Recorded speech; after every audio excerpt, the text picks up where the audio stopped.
सब देखने और सुनने वालों को जावेद राठौर का सलाम।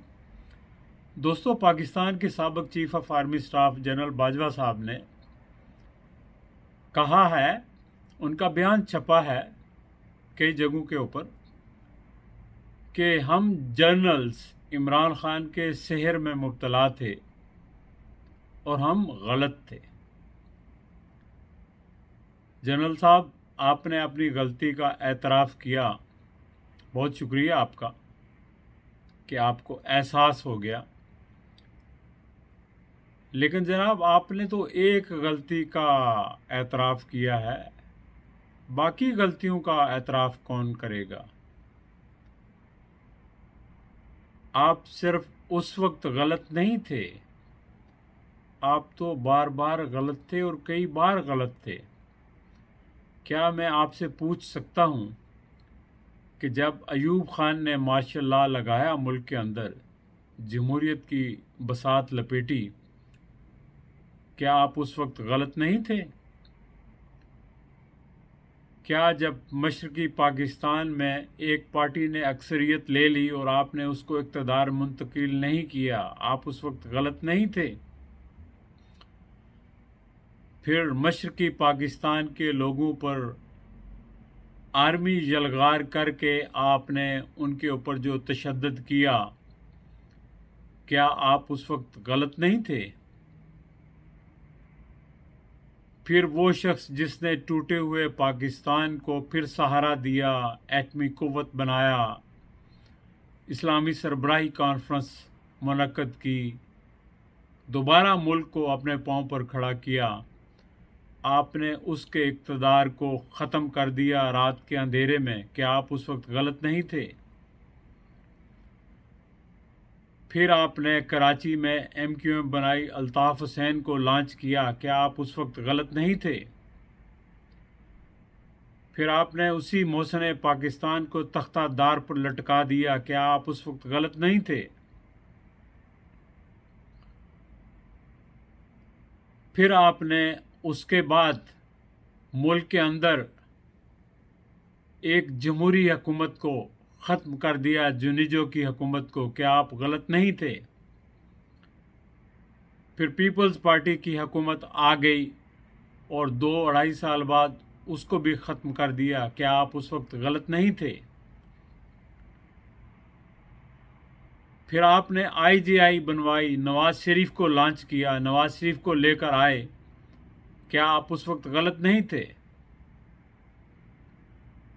फिर आपने नवाज़ शरीफ को निकाला, बेनज़ीर को निकाला,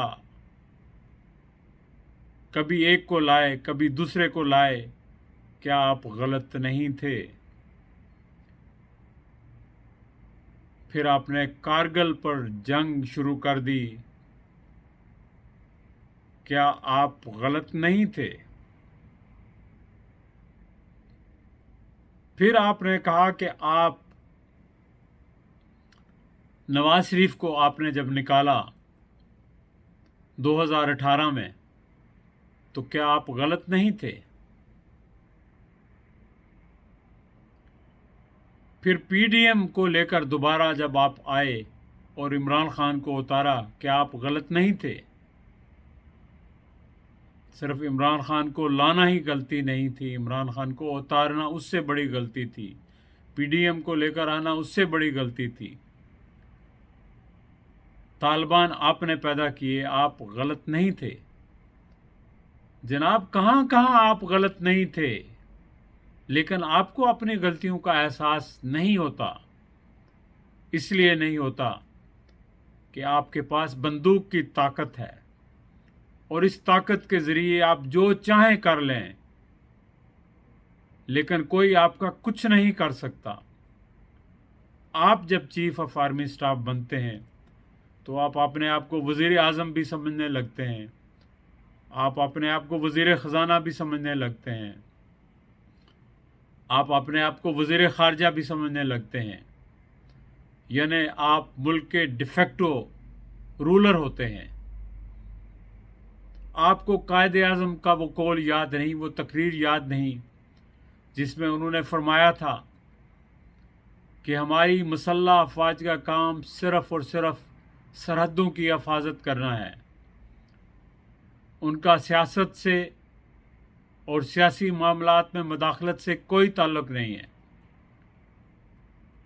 लेकिन आप तो इस हद तक सियासत के अंदर मुलव्वस हो गए कि किस टेलीविज़न चैनल पर कौन सा एंकर अपॉइंट हो, कौन सा ना हो, कौन सा प्रोग्राम करे, कौन सा प्रोग्राम ना करे, कौन शख्स ट्वीट करे, कौन ट्वीट ना करे, कौन सोशल मीडिया पर एक्टिव हो, कौन सोशल मीडिया पर एक्टिव ना हो।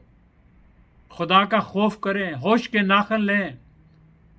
बाजवा साहब, मैं आपसे कह रहा हूँ, आपकी सारी बरादरी से कह रहा हूँ कि आप अपने कामों को छोड़कर आप उन कामों में पड़ें जो आपके काम नहीं है। ये कौम बेचारी बेज़बान है, इनके पास ज़बान नहीं है, इनको रोटी के लाले पड़े हैं।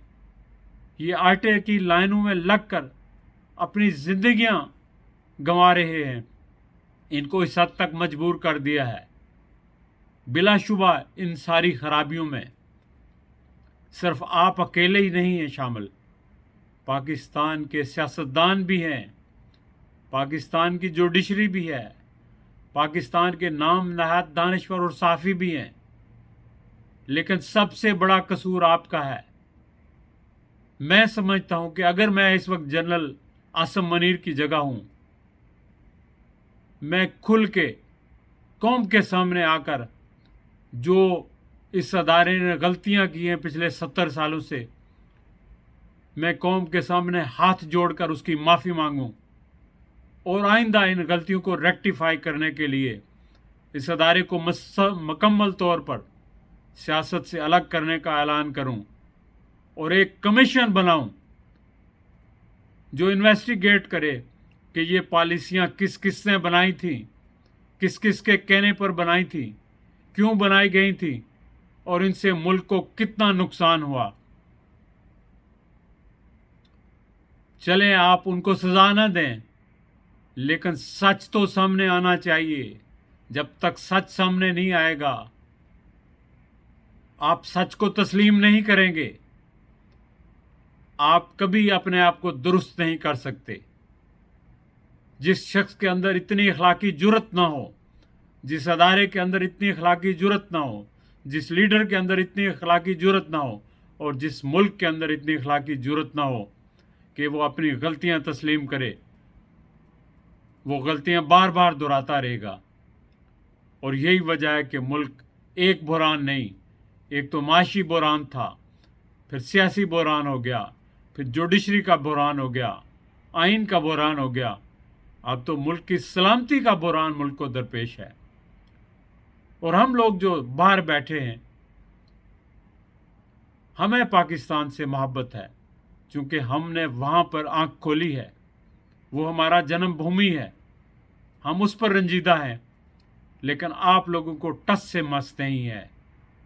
लगता है कि आपके जो है वो कान बहरे हो चुके हैं, आपकी आंखों के ऊपर पता नहीं पर्दे पड़ चुके हैं और आपके दिमाग कुंद हो चुके हैं। आप लोगों के अंदर सोचने की, समझने की सलाहियत नहीं है। जो मुल्क को चला रहे हैं, जो पॉलिटिशियंस हैं, हमारे पॉलिटिशियंस तो इतने नाअहल और नाबल्द हैं। अगर उनके अंदर सलाहियत होती तो वो कभी फ़ौज को मौका ना देते कि फ़ौज सियासत में आती। लेकिन ये अपने इक़्तिदार के लिए फ़ौज के तलवे चाटते हैं और एक रोज़ नारा लगाते हैं, वोट को इज़्ज़त दो, और लेकिन जब पसे पर्दा डील हो जाए तो ढेर हो जाते हैं और फिर डिफेंड करने लग जाते हैं और सब कुछ भूल जाते हैं। इतनी बेगैरती, बेशर्मी, बेहयाई जो है किसी दुनिया के लीडरों में नहीं है जो अपने मुल्क के लीडरों में है। और ये बातें मुझे मालूम है कि मैं जो कर रहा हूँ बड़ी तलख हैं, सख्त हैं, बहुत सारे लोगों को बुरी लगेंगी, लेकिन लगती रहें क्योंकि ये हक है, ये सच है और सच हमेशा कड़वा होता है। और जब तक सच नहीं बोलेंगे, कौम सच का साथ नहीं देगी। हमेशा नज़रिया ज़रूरत के तहत बोलेंगे, अमल करेंगे नीचे से लेकर ऊपर तक, तो फिर यही हालात होंगे जो आप देख रहे हैं और जो कुछ आपके साथ हो रहा है यही होता रहेगा। अभी आप आटे की लाइनों में लग कर मर रहे हैं, पता नहीं इससे आगे और भी बुरा हो सकता है। चलें दोस्तों, अपना ख्याल रखिएगा और इसको शेयर कीजिए ताकि ये मेरी जो गुजारिशात हैं ये हुक्मरानों तक, एस्टेब्लिशमेंट के लीडरों तक पहुंच सकें।